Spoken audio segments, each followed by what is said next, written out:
యథార్థమైన శ్రద్ధానిష్టలు కలిగి ఉండగలనని నేను స్వీకరించబోవు బాధ్యతను విశ్వసనీయముగా నిర్వహించగలనని భగవంతుడి పేరిట మరియు సత్యనిష్టతో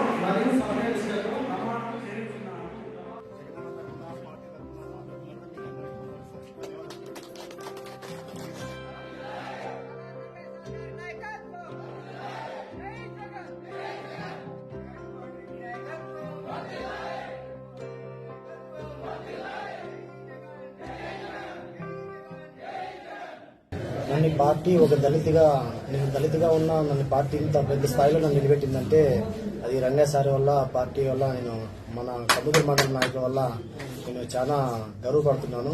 ఎందుకంటే పార్టీ కోసం ఎల్లప్పుడూ పనిచేస్తాను. నేను పార్టీ అంటే నేను ప్రాణించే కూడా సిద్ధంగా ఉంటాను. ఎందుకంటే నాకు పార్టీ అంటే చాలా ఇష్టము. ఇంతకుముందు కూడా నన్ను చాలా ప్రభావం పెట్టినారు టీడీపీ వాళ్ళు. నా ఫ్యామిలీని కూడా చాలా ఇబ్బంది పెట్టినారు. ఈ రోజు నాకు వైస్ ఎంపీపీ వచ్చినారంటే రంగా సార్కి కృతజ్ఞతలు తెలియజేస్తున్నాను సార్. ఎందుకంటే మన మండల నాయకులు కూడా నా కోసం ఎంతగా ప్రయత్నించినారు, ఎంతగా ఇచ్చేసినారు నాకు తెలుసు. ఆ రోజు జరిగిన సిచ్యువేషన్ బట్టి నాకు ఏదో ఒకటి ఇవ్వాలి సార్ అని కోరుకున్న దానికి సార్ నాకు ఈ అవకాశం కల్పించారు సార్. కష్టకాలంలో క్లిష్ట పరిస్థితుల్లో ఉన్నప్పుడు జగనన్న నాయకత్వాన్ని, పార్టీని నమ్మి మీరందరూ కూడా ఎంపీటీసీలు మరొకసారి త్యాగం చేసినందుకు నేను కృతజ్ఞతలు తెలియజేస్తూ ఉన్నాను. పార్టీకి గొప్ప విజయం. ఎందుకంటే రాష్ట్ర వ్యాప్తంగా చూస్తూ ఉన్నాం కదా ఏం జరుగుతుంది అనేది. మనం ఎంపీపీ ఎంపికతో పాటు ఈరోజు వైస్ ఎంపీపీ ఎంపిక కూడా మనం సక్సెస్ఫుల్ గా ఏమాత్రం ఇబ్బంది లేకుండా నిర్వహించుకోగలిగాం. నాకైతే గుర్తుంది ఎవరేం త్యాగం చేశారు, ఎవరి మనసులో ఏముంది అనేది. రాబోయే కాలంలో ఖచ్చితంగా పార్టీ వాళ్ళ త్యాగాలని గుర్తుపెట్టుకుంటుంది, వాళ్ళని గౌరవిస్తుంది. నేను ఆ విషయం పైన నేను ఇక్కడ ఉండి మీకు మాట ఇస్తున్నాను. పార్టీ ఎప్పుడు బాగుండాలి. ఎప్పుడైనా ఒకటే అవకాశం ఉన్నప్పుడు ఇద్దరు ముగ్గురికి ఇచ్చే అవకాశం లేదు. మనం ఎంతమందిని కలుపుకుపోతే అంత బలపడతాం. పార్టీ బాగు చేస్తేనే మనం బాగుపడతాం, లేకపోతే అందరం నష్టపోతాం. ఈ విషయాన్ని మీరు తెలుసుకుని ఈ కష్టకాలంలో మీరు అండగా నిలబడ్డారు కాబట్టి మరొకసారి మీకు కృతజ్ఞతలు తెలియజేస్తున్నాను. ఇంకో విషయం కూడా నేను చెప్పదలుచుకునేది ఏంటంటే, నా పనితీరు ఎలా ఉంటుందంటే పార్టీకి ఔన్నత్యాన్ని, గొప్పతనాన్ని, దాని ప్రతిష్టను పెంచడమే నా పని. నాకు వ్యక్తిగతంగా ఏం అవసరం లేదు. ఎందుకంటే పార్టీ విజయంలో నా విజయం కూడా ముడిపడి ఉంటుందని నాకు తెలుసు. నా బతుకు కూడా పార్టీతో ఆధారపడి ఉంటుంది. మీరందరూ కూడా అంతే. అందువల్ల నేను ఎటువంటి పరిస్థితుల్లో ఏ రోజు కూడా పార్టీ కంటే ఎక్కువ కావాలని నేను ఎప్పుడు కోరుకున్నాను. అందువల్ల ఏ వ్యక్తి కూడా పార్టీ కంటే గొప్ప వాళ్ళు కాదు. అందరూ కూడా పార్టీ దాంట్లో నియమ నిబంధనతో ఉండాలి, దాన్ని గౌరవించాలి. మీ మనసుల్లో ఏముందో, మీకేం కావాలో అది ఎప్పటికెప్పుడు నాకు తెలియజేస్తూ ఉండాలి. దాన్ని అనుసరించి నేను వెళ్ళడానికి ప్రయత్నం చేస్తాను. ఇప్పటికి కూడా ఈ రోజు కూడా ఎవరైనా ఆశించి వాళ్ళకి ఇది అంటే నా మాట తీసుకుని నా మీద నమ్మకంతో మీరందరూ కలిసికట్టుగా వచ్చి సోమును గెలిపించినందుకు నేను కృతజ్ఞతలు తెలియజేస్తున్నాను. ముఖ్యంగా ఆ రోజు సంఘటనలను గుర్తు చేసుకుంటే ఎంపీపీ అయిన సంఘటన, ఆ రోజు పరిస్థితులు మనం అందరం చూసిందే. సోము ఏం చేశాడని. మిగతా అందరి త్యాగం కూడా చిన్నదేం కాదు. మనం ధర్మస్థలం నుంచి వచ్చిన రోజు నుంచి ఈ మొత్తం రాష్ట్రంలోనే మీ త్యాగం కానీ మీ కష్టం కానీ చిన్నది కాదు. ఆ విషయం పైనే మీరందరూ కూడా జగనన్నతో కలిసినప్పుడు కూడా ప్రతి ఒక్కరూ మీరు ఆయనకు ఏం చేశారు అనేది కూడా గుర్తుపెట్టారు. ఆయన కూడా చాలా సంతోషపడ్డాడు. మరొక విజయాన్ని పార్టీకి, జగనన్నకు ఈ కంబదూరు గడ్డ నుంచి ఇస్తున్నందుకు నేను కృతజ్ఞతలు తెలియజేస్తున్నాను. భవిష్యత్తులో పార్టీ కోసం పనిచేయండి, బలంగా ఉండండి. ప్రతి చిన్నవన్నీ పక్కన పెట్టేద్దాం.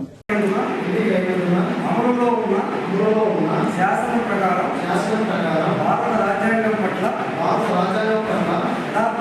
యథార్థమైన శ్రద్ధానిష్టలు కలిగి ఉండగలనని నేను స్వీకరించబోవు బాధ్యతను విశ్వసనీయముగా నిర్వహించగలనని భగవంతుడి పేరిట మరియు సత్యనిష్టతో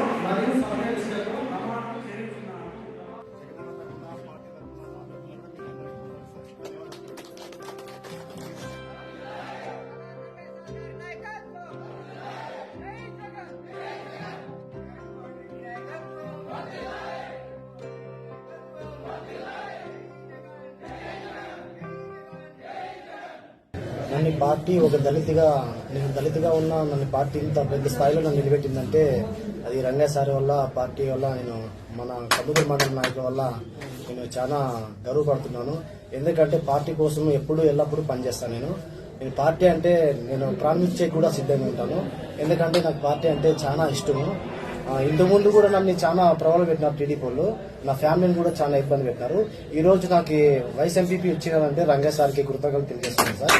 ఎందుకంటే మన మండల నాయకులు కూడా నా కోసం ఎంతగా ప్రయత్నించినారు, ఎంతగా ఇచ్చేసినారు నాకు తెలుసు. ఆ రోజు జరిగిన సిచ్యువేషన్ బట్టి నాకు ఏదో ఒకటి ఇవ్వాలి సార్ అని కోరుకున్న దానికి సార్ నాకు ఈ అవకాశం కల్పించారు సార్. కష్టకాలంలో క్లిష్ట పరిస్థితుల్లో ఉన్నప్పుడు జగనన్న నాయకత్వాన్ని పార్టీని నమ్మి మీరందరూ కూడా ఎంపీటీసీలు మరొకసారి త్యాగం చేసినందుకు నేను కృతజ్ఞతలు తెలియజేస్తూ ఉన్నాను.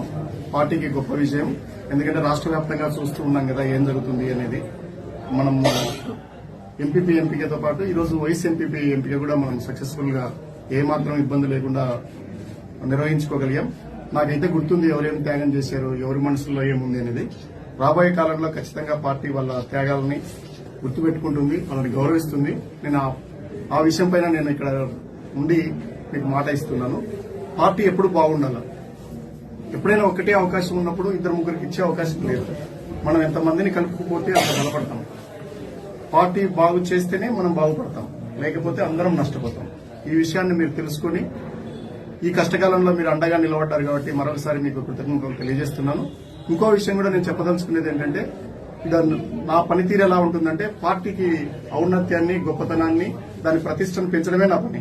నాకు వ్యక్తిగతంగా ఏం అవసరం లేదు. ఎందుకంటే పార్టీ విజయంలో నా విజయం కూడా ముడిపడి ఉంటుందని నాకు తెలుసు. నా బతుకు కూడా పార్టీతో ఆధారపడి ఉంటుంది. మీరందరూ కూడా అంతే. అందువల్ల నేను ఎటువంటి పరిస్థితుల్లో ఏ రోజు కూడా పార్టీ కంటే ఎక్కువ కావాలని నేను ఎప్పుడు కోరుకున్నాను. అందువల్ల ఏ వ్యక్తి కూడా పార్టీ కంటే గొప్ప వాళ్ళు కాదు. అందరూ కూడా పార్టీ దాంట్లో నియమ నిబంధనతో ఉండాలి, దాన్ని గౌరవించాలి. మీ మనసుల్లో ఏముందో, మీకేం కావాలో అది ఎప్పటికప్పుడు నాకు తెలియజేస్తూ ఉండాలి. దాన్ని అనుసరించి నేను వెళ్ళడానికి ప్రయత్నం చేస్తాను. ఇప్పటికి కూడా ఈ రోజు కూడా ఎవరైనా ఆశించి వాళ్ళకి ఇది అంటే నా మాట తీసుకుని నా మీద నమ్మకంతో మీరందరూ కలిసికట్టుగా వచ్చి సోమును గెలిపించినందుకు నేను కృతజ్ఞతలు తెలియజేస్తున్నాను. ముఖ్యంగా ఆ రోజు సంఘటనలను గుర్తు చేసుకుంటే ఎంపీపీ అయిన సంఘటన, ఆ రోజు పరిస్థితులు మనం అందరం చూసిందే. సోము ఏం చేశాడని. మిగతా అందరి త్యాగం కూడా చిన్నదేం కాదు. మనం ధర్మస్థలం నుంచి వచ్చిన రోజు నుంచి ఈ మొత్తం రాష్ట్రంలోనే మీ త్యాగం కానీ మీ కష్టం కానీ చిన్నది కాదు. ఆ విషయం